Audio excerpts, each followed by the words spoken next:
Парламенттік өзін-өз басқару ұйымының президенттік сайлауы болып өтті. Сайлауға 240 оқушы қатысқан болатын. Соның ішінде көп дауысты жинаған 179 дауыспен бізге Пірәлі Әсел Балжанқызы сайланып отыр. Сондықтан шын жүректен құттықтаймыз. Өздеріңіз телевизорда көріп жүргендей, бізде парламенттік ұйымның президенті әрі парламенттік ұйымдар көптеген біздің мемлекетіміздегі ашықтықтар мен сұрақтарды шешіп отырады. Білесіңдер, бұлдағы мақсатымыз сіздердің болашақтың Қазақстанның болашағын тірегі сіздерсіздер. Қазақстанның болашағы қандай болатыны осы білімді жастарға байланысты. Сондықтан осы мемлекеттің қазіргіден бастап аймақтары белсенділері арқылы бізде белсенді жақсы қоғам құрылады.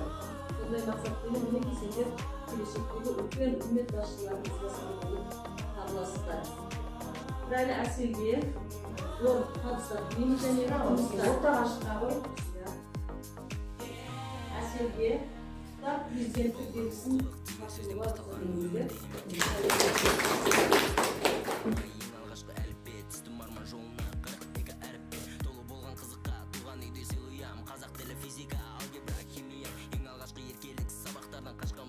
Құрметті оқушылар, сіздерге үлкен жауапкершілік жүктеледі. Менің 9-шы сынып оқушысы Пірәлі. Мектебіміздің парламенттік өзін-өзі сайлау ұйымының президент сайлауына үміткер болатынмын. Сіздердің көп дауыс беріп қолдауларыңыздың арқасында президент сайлағандарыңызға үлкен алғысымды білдіремін және қуаныштымын.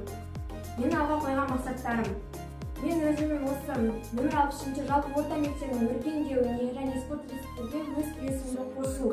Онымен қоса тіліміздің дамуына өз үлесімді және өркендеуіне көптеген еңбек етуге тырысамын.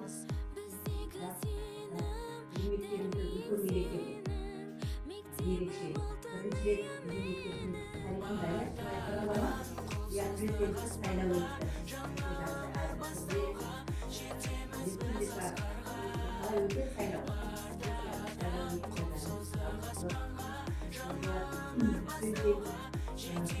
Министрлерге сапар келin, мектептерге келin, бұл өте ауқымды жауапты жұмыстарға алғысына.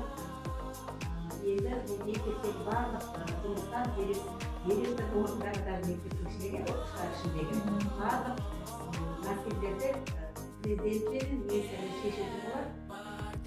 Осы жұмыстарына өте жауаптыларға әрбір министр өзінің жақын жұмысын жасайды.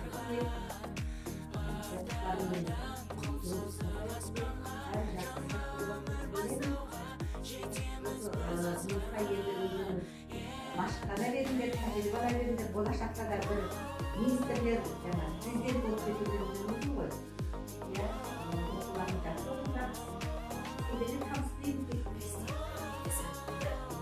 Өтеміз өзіміз.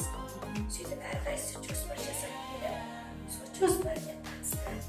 Ол жоспармен таныстырғаннан біз осы аталған жерлерінде біз өзіміздің ойымызды білдіреміз.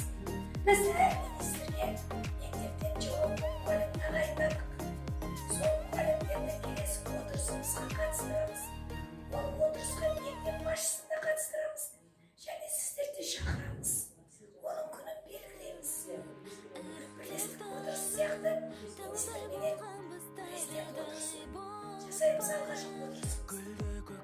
Осы хабарлайын дегеніміз, біз енді қазіргі карантинге байланысты өткен концерт беріп отырмыз. Сондықтан